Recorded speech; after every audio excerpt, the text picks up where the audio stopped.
похваленый Иисус Христос. Век вечный. Сегодня мы у гостях у доме жихара Бярозы, парафиянина Найсвятейшей Троицы католицкой парафии, у гида Виктора Ивановича. Не хотелось бы долго представлять, але у двух словах, коли так можно сказать, это человек, який у сённяшні дзень актуальна належыць да службы алтара, скажем так, які не толькі прыходзіць на святую імшу ў парафію, але таксама прынимае такі чынны ўдзел, як кажуць, што прыслугоўвае каля алтара пана. І вось чалавек цікавы, з цікавай гісторыяй жыцця. І я думаю, што сёння у гэтым такім інтэрв'ю мы даведаемся намного больш, чым дзесьці так у такіх нашых прыватных размовах. Таму вось такое маё першае пытанне, гаспадар Віктор. Распавядзіце, калі ласка, вось пра вашае дзяцінства. Дзе вы нарадзіліся? Хто былі вашымі бацькамі? В садик не ходил, потому что его не было. Росли дома. Воспитывала мать, мама с отцом. И старшая сестра, как мне рассказывала, не раз уже говорила, что она видела автобус. Она на 6 лет старше меня. Видела, как меня с автобуса несли уже домой. Да, с роддома привезли. А колькі вас было дома? 7. Тата, мама і 5 яшчэ, так? 7 всех детей. А детей 7? Да. И тата и мама это было 9? Да. То у вас богатая семья? Богатая, да, большая. А Не вы маленькая. самый старший, молодший? Не, это самый младший. И самый молодший? Да. А што вы можаце распавесці адносна вось свайго таты, мамы, вось успамінаючы іх, вось якія яны, на ваш погляд, вось сёння з перспектывы гадоў былі? Тата и мама были, ну, в основном, как и все жители деревенские в то время. Это же было тяжелые времена, 60-е годы, 50-е, 60-е. Тата часто ездил как тогда говорили, по заработкам, потому что зарплаты же были небольшие, а такую семью прокормить это не просто было.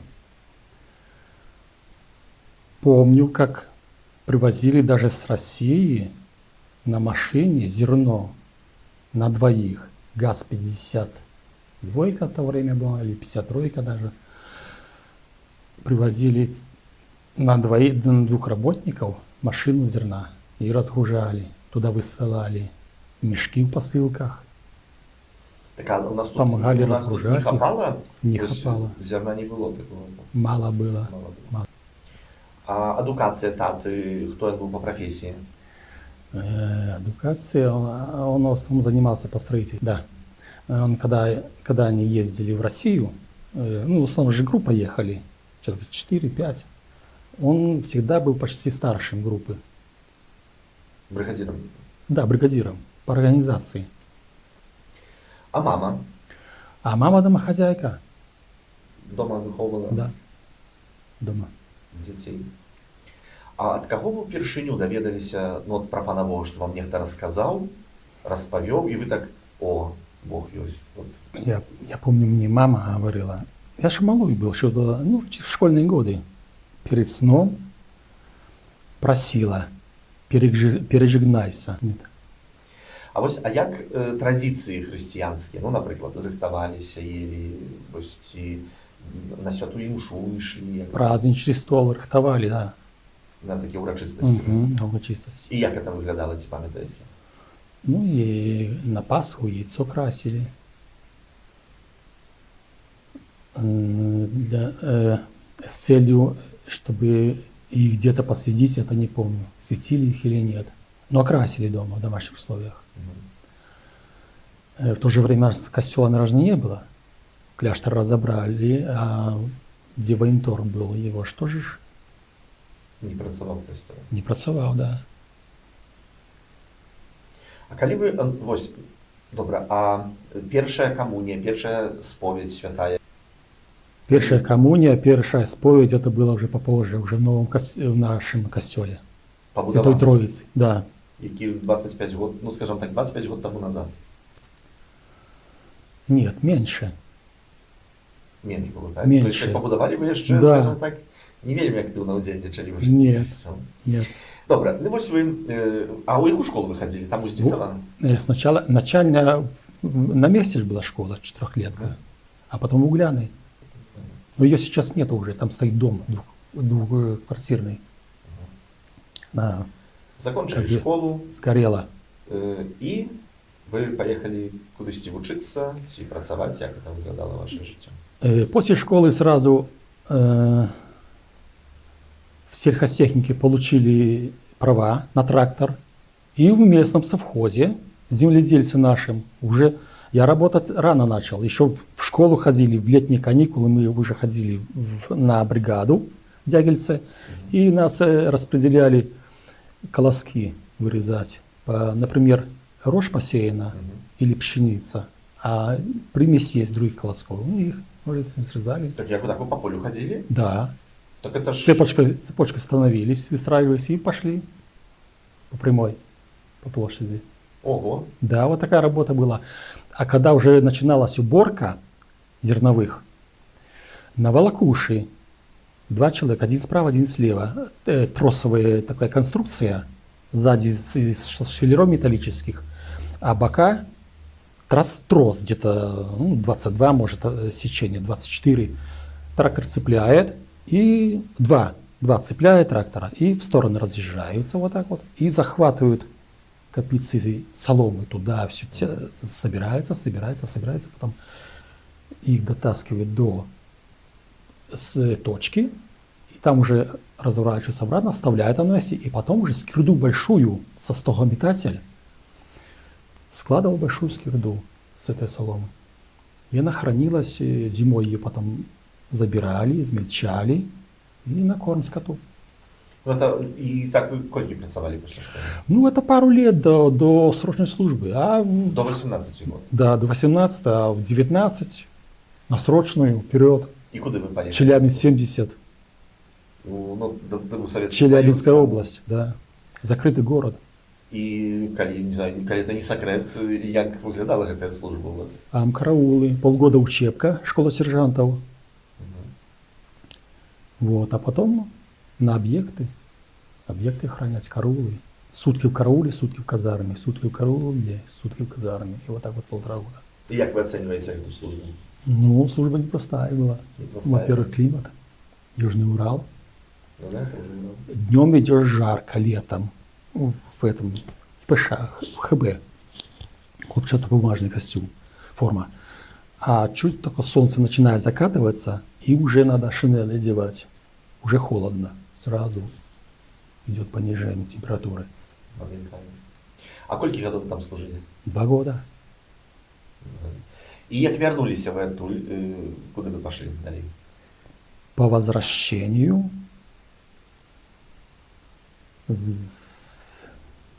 девушка моя, которая мне писала 2 года письма, Галина Григорьевна, она поступила сначала в Барановичи закончила заведение, а потом по окончанию отправили ее на работу в Белгиспроект, в столицу. На проспекте Машерова находится. Сейчас не знаю, может такое же название осталось или другое, не в курсе. Несколько год назад было такое. Несколько год, да. Может быть. Вот. И пригласила меня в столицу. Закончил я курсы водителя троллейбуса. То есть вы имели уже тракториста, Да. водитель троллейбус. Да. Наступный этап. Полгода учились, стажировка, и пошел уже на самостоятельный маршрут. По Минску. Да. И И пам'ятаєте цей маршрут, у яких регіонах? 27-й. Хтось нас слухає? Курасовщина, вокзал Курасовщина, основной был мой 27-й маршрут. И случается трагический случай, у Галины Григорьевны уходит мама, и она на этом на этом строительском случае приняла решение переехать обратно в родной дом родительский. Как вернулись с Минска, устроился я на моторемонтный завод. Вот здесь рядом Да. находится. Да, на линию сборки D240, D50, D240. 2 года отработал. Что делать? Жилья нет. Только дом в деревне, квартиры нет. Я за документы и в воинскую часть Тут у Берозе. в Берозе. 62-380, батальон обеспечения. И пошла служба. Дней и Вы ночи. подписали контракт? По контракту, да. Сначала пару лет по контракт не походил без... у меня сержантское звание было сосрочное. В 89 году, по-моему, в учебку в Харьковскую область, Чугуево, где сейчас боевые действия идут. На полгода. Получили мы там звание И як вас авиаспециалистов. Прапорщики. звали? 3 человека нас было. 2 из Первомайска, я и 1 отсюда, из города. Я 3 мы поехали в форме, на поездом через Москву, на Харьков, на Харьковскую область, на Чугуево. Где-то от километра 20, по-моему, находится от Харькова. Вот. А ось так ви розповідаєте, як ваша історія життя, вона така інтенсивна. Вели много таких пунктів і таких, скажімо, радикальних. І тут тракторист, тут тролейбус, авіабази. Образно кажучи. Да, Ось, і, восходящий. да, і тут таке питання. Ось, вертаючись до нашого християнства, до ваших вот, тих коронів християнських, ось, коли ви і у Мінську були, коли у армії служили, коли вернулися на батьківщину, ви як-то верталися думками, успоминами до тих моментів, що там, наприклад, мама вчила вас чинити знак крижа перед тим, як пойти спати, або некої молитви? Як це виглядало? Вот это очень я запомнил, что учила креститься, пережигнаться, как она говорила. Перед сном. Да. І ви це практикували і в армії, чи ні? Чи як? В армии нет. А соромилися этого, чи боялися, як там? Как-то, ну да, наверное. Ну, а наприклад, такі Наверное, кажуть, более соромились, наверное. соромились.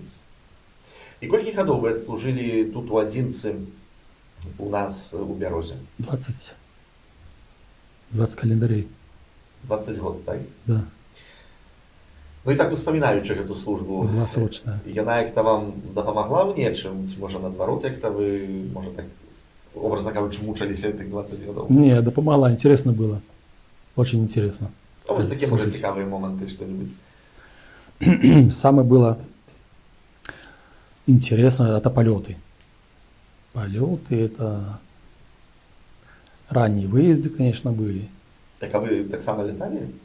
А они наземное обслуживание. Ну, та, як же польоти? Це що, просто наглядати, як самоліти стартують? Ну да, взлет-посадка, заруливание, обслуживание. Это интересно было. Заворажували для вас? Да. Мгм. Не знаю почему, но это было, да, завораживающее мероприятие, событие. Щось у гэтым хіба ёсць. Тут признаюся нашим телеглядачам, калі хтось тут праз YouTube за нами сочыць. Я ў свой час, калі ёсць магчымасць дзесьці быць у аэропортах Еўропы і нават дзесьці у нас у Мінску, як яшчэ перад санкцыямі, калі самалёты яшчэ часцей ляталі. Таксама вельмі любіў глядзець, як вось стартуе самалёт, альбо як сядае самалёт. Гэта ну ёсць нешта такое, штосьці ў гэтым ёсць. Да. Вось такое некае вялікае, як здавалася б, такое так прыгожа сядае, альбо так з лёгкасцю такой уздымаецца Вздымаецца, да. воздух, паветра і все, і там дзесьці паляцела, знікла з вачэй. Сапраўды гэта ну, такая ну, прафесія і служба, калі это, думаю, это можна спалучыць. Ну, думаю, цікавая была. І вось таксама вы служылі, разумею, унутры вы ну, не былі, скажам, атэістам, але ўсё ж такі і дзесьці Бог жыў сваім жыццём, а вы дзесьці паралельна Так, жылі сваім жыццём. и своим. Ну, так калі жарт, можна такі сказаць, падпісаўшы пакт о ненападзенні. Кожны пробаваў, Бог у сваёй міласэрнасці чакаў, што дзесьці можа Віктор знойдзецца, а Віктор кажа, ну не мяшае мне, ну і хорошо. І вось будуецца ў нас касцёл у Бярозе. У 93-м годзе пачаўся будаваць. Ну вы ж як жыхар гэтага горада, ведаеце, што вы католік. Думкі у вас нейкія былі? Вы як-то, ну, што вы думалі пра гэта, як даведаліся? Я слышал от Аллы Козлить, строится костел, и в подвале проводятся имши. А чому яна вам почала розповідати? Ну, мы с ними как соседи почти. Галина Григорьевна с ней... Ну, а она ведала, что вы... Встречалась. Что вы католик? А калі вы ўпершыню, не ведаю, пераступілі межы вось касцёла, дзе ён будаваўся? Ці ён ужо быў пабудаваны? Касцёл уже почти был побудаваны. А як вы там знайшліся? То есть, хто вас туди привел? Який дух вас туди привел? Наверное, пан Бог привел. Были недалеко от костела, но в костел не ходили пока. Наверное, может, ходили, но изредка. Ну, вот как многие сейчас ходят. Раз в полгода, два в полгода или раз в месяц. Таких же людей немало. То есть, калі вы разорвали гэты пакт о ненападзенні з панам Богом і сапраўды пачалі пазнаваць адзін аднаго. Я поставил себе цель. Так. Можно сказать, приказал себе в храм ходить чаще. А што гэта справакавала? Давно это было? Як это? Вось Это... распавядзіце нам, тому, что это такое сведчанне, цікавае сведчанне? Может, на это повлияло, что случилось такое событие, что я остался один. Ну, как сказать, понятие один это такое растяжимое, ну, без супруги остался. А детки-то есть, 4 деток, то есть 2. Это внучек, 2 внученьки и 2 внука. Внучков 4. А детей 2, Виталий и Ольга, сын и дочка. Ну і вось здарылася у вас такая сітуацыя жыццёвая, якая, скажем, дзесьці вас аддаліла. І вось гэта было таким триггером. Я пошел, меня это двинуло в сторону костела. Я решил ходить в костел на все имши, на все праздники, ходить и ходить, больше, чаще и чаще. Было время, там периоды, я тоже ходил там в воскресенье, в воскресную сходишь, или утром не хочется, не всегда хочется вставать. Ну, утром не охота, схожу в обед на 12:30. Вот. Ну, сходишь на имшу на 12:30, и на следующий день опять так вот. А потом поставил себе цель обязательно на 8:30. Ось як ви оцінюєте ці гады з перспективи віри своєї? Ось що ви могли б сказати, ці гэтыя гады ви прожили і добра, і супер, ці може сапраўды штосьці згубілі ў сваім жыцці, тому што былі далекавата ад Пана Бога? Ось як ви оцінюєте? Ну, может, что-то и сгубил, да. Можно так сказать. Ну, в основном большинство я не обижаюсь на жизнь. Вот, но з перспективи Бога і з перспективи життя вашого. Да. Ось Бог як-то вам, каб ви былі раней прыйшоўшы ў нечым вам дапамог бы, ці можа сапраўды больш яшчэ складанае гэта жыццё у вас выглядало? Так, согласен. Я сожалею, что я пошел поздно. Я бы хотел раньше. Если бы это было, можно было повернуть назад, я бы пошел бы ранее в церковь, в костел. И это принесло, я думаю, что принесло бы свои плоды.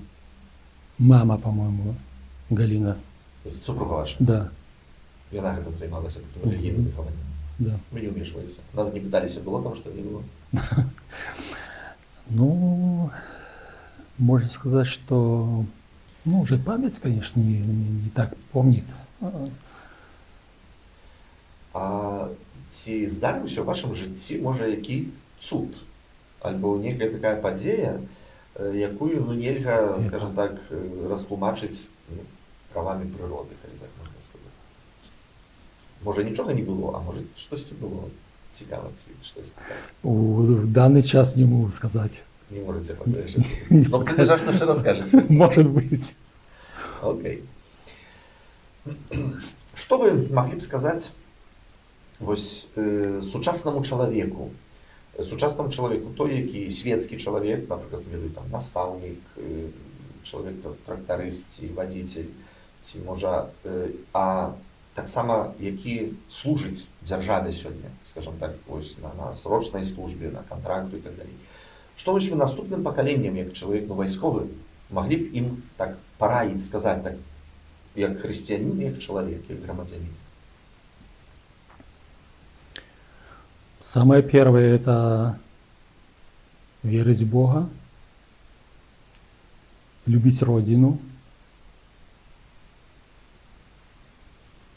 детей учить с малых лет, приучать к вере, водить в храмы. А што вы маглі б параіць святарам, ксяндзам, якія будуць працаваць, напрыклад, у нашай парафіі, праз гадоў 20, праз 30. Вось, Праз гадоў 20-30. напрыклад, у нас уже не будзе, напэўна. Можа, калі будзем, то ну, і цяжка будзе штосьці сказаць. Але прыйдуць маладыя. Вось.